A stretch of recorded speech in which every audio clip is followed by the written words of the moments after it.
one of the most ignorant things that this Danish psychologist ever said to me was, well, we don't want to encourage people to experiment with their bodies. They didn't want to support that as a government. Mm-hmm. They didn't want to pay for it. They didn't want to pay for it. They didn't want to pay for, giving me hormones, which was actually treatment of an illness. They wanted to assess the illness in their own old-fashioned, ridiculous, and invasive way. But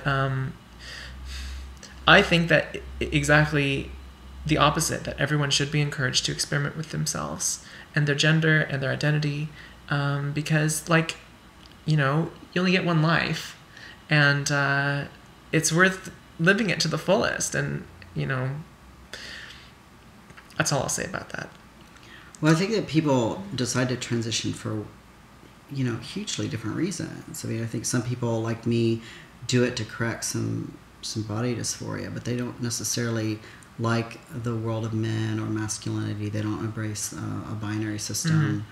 Mm-hmm. Some people really just never related to the world of women. So part of the reason they transition is not just to have the obvious physical changes, but to join a world that they felt more affiliated with from mm-hmm. birth. And mm-hmm. so I just think that we should be careful when we have these conversations with each other, and considering that we all have different motivations for transitioning, and we all probably have really different motivations for stopping or slowing it down. So we're not doing it at all. I don't know. Yeah, we definitely do have different motivations, and I don't know. I mean, I've looked at a lot of resources about the checklist of transition stuff, but my path hasn't exactly followed any prescribed path, and I think that nobody's paths are the same in transition. No. We all come from a different place. We all end up in a different place. We all have different environments, different factors, our upbringings, our age, the town we live in, our family. These things are all huge factors in the landscape of our lives. Mm-hmm. And transition's just one factor in our lives too. But I think one of the hard things for me to grapple with is that, in America anyway, it's a highly individualistic culture. So people think that you should always do what's best for you. You're the only one who can decide that. But in reality, we're embedded within a culture. We're embedded within a social world. And I think that, I've said this in my videos, but I think that the people that I've seen who struggled more with transition have been oftentimes older people who also lack support. They either don't have family, or they don't have family or partners backing them, and maybe they are going to lose their job. I mean, there's lots of reasons, and we can't just, I think Americans they don't want to acknowledge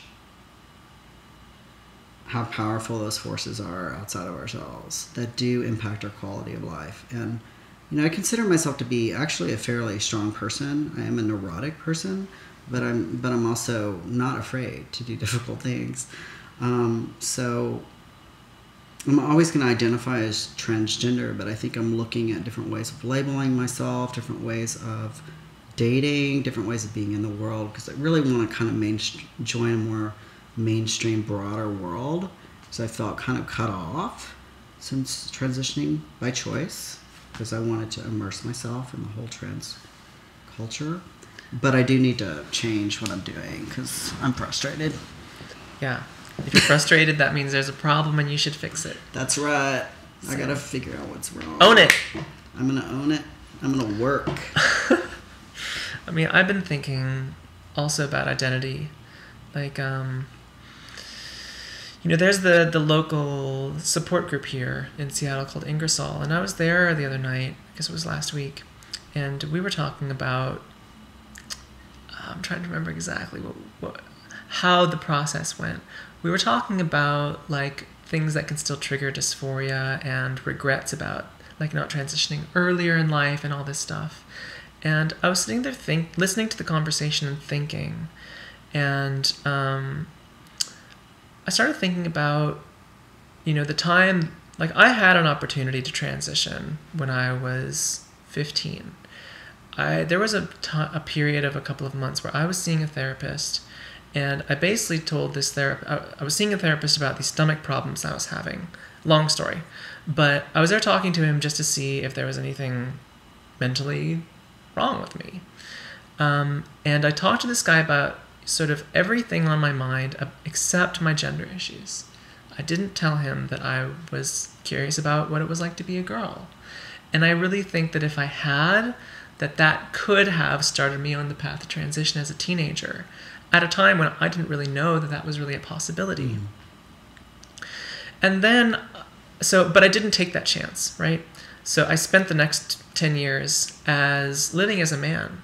And so I was thinking about being a teenage boy and being a young man and sort of how I was then compared to how I am now.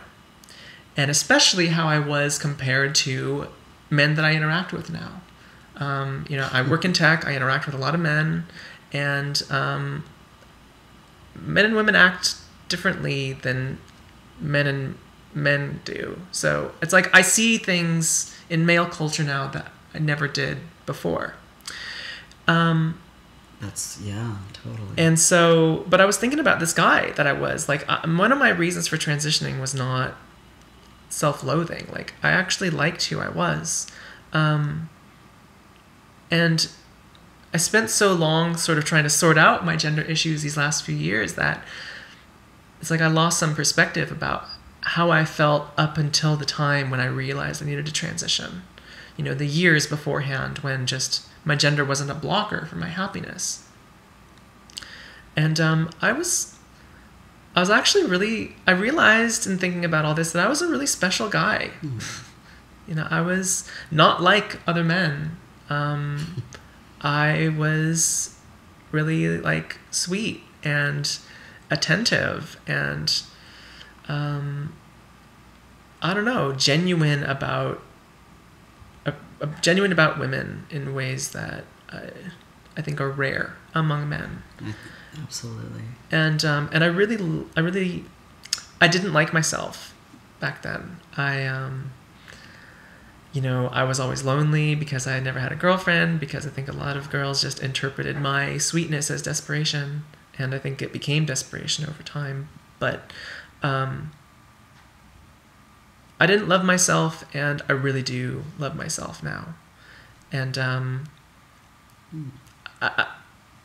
it's like I never really got to mourn this person that I was, that I left behind.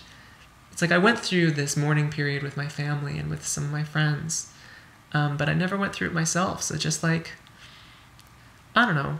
I just realized I was a special guy, and that maybe there's a chance that maybe there's some other universe out there where I didn't transition and I just stayed this guy, and I really rocked it. Like I made peace with my feminine side, or just found some other way to be happy and remained special. I don't know, special as a guy, because dating's been harder for me too. But she's doing just fine. Fighting them off with a stick. It's like, but the thing is, I like all these straight girls, so they're kind of off limits for me now, and they weren't before. Nobody's ever off limits. Really? I don't think so. I've blabbered on enough about. You're not blabbering. Do you want to talk about your shirt? No. No? It's from a band that we saw. I'll talk about it. It's from a band that we saw a couple nights ago. It's called The Breakup. Oh, that doesn't work, does it? Yeah, it is. They're called The Breakup. They're a local Seattle. I think they're a local Seattle band. Mm-hmm. Turns out that I actually went to school with this gal. I saw her at the show and was like, "Hi, I remember you." She didn't remember me. So weird. And so, we saw this band play at like this drag show. There was this drag show that went on here in Seattle, mm-hmm. and there was like a catwalk, and I walked in the catwalk, and so it was kind of funny experience because it was like me, and then these 4 other drag queens, but I realized that I'm not really a drag queen. No, so I just look like you're, a hot girl just hanging out. Like, all right, I'll walk around. I'll do a spin. Why not? But I don't know. I think that's been interesting to sort of be exposed to drag culture. And I have friends that started their transitions in drag culture.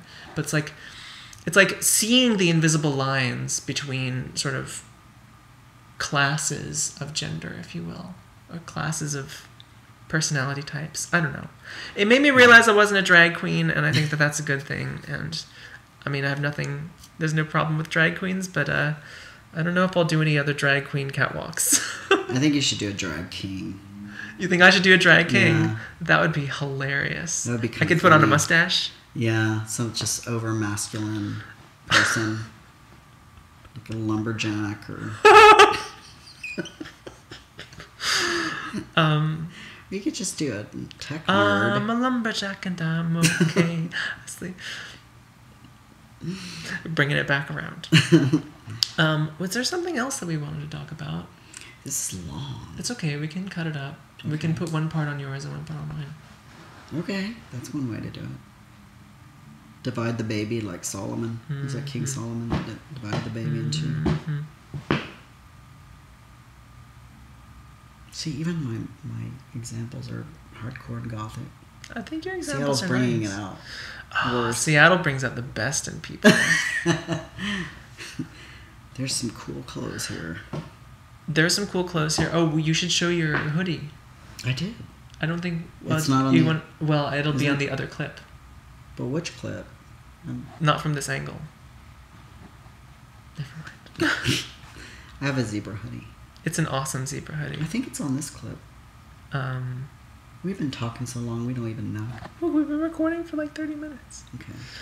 All right, so let's just wrap it up. Okay. All right, so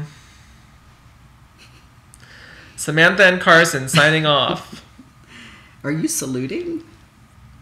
That may or may not be my disembodied hand. I'll give I'll blow a kiss. Thank you for having us. I don't know. I'm really glad that I was able to spend some time with Carson in person. Oh, it's I been think great. that- I It's think been that- great to hang out with you. We hung out in San Francisco briefly, but this is a really quality, lengthy hangout. Yeah, I've been sleeping on your couch for 10 days. with my cat. Yeah. But I don't know. I just want to take a moment to acknowledge that this is possible. This friendship is possible because of YouTube and because of the trans community on YouTube. Totally. And This that, is true. we're all out there. We're all real people. We're all sharing our stories. And, we all have good times and bad times. And so when we have disagreements, when we have bickering and drama, and when we're drawing the lines between ourselves and the others, just try to remember that we're all the same, right? We're all people, and we all have the Freaky same. people. We're freaky. We're all freaky people, and we all have hopes and dreams Getting and our freak fears on. and feelings and desires. That's true. That's So- a good thing to remember. And it's been nice to be here and remember that, because I need to be reminded of that sometimes. That we're all still community. So, Yeah. So treat others as you would want them to treat you. And we will see you around. Bye. Bye.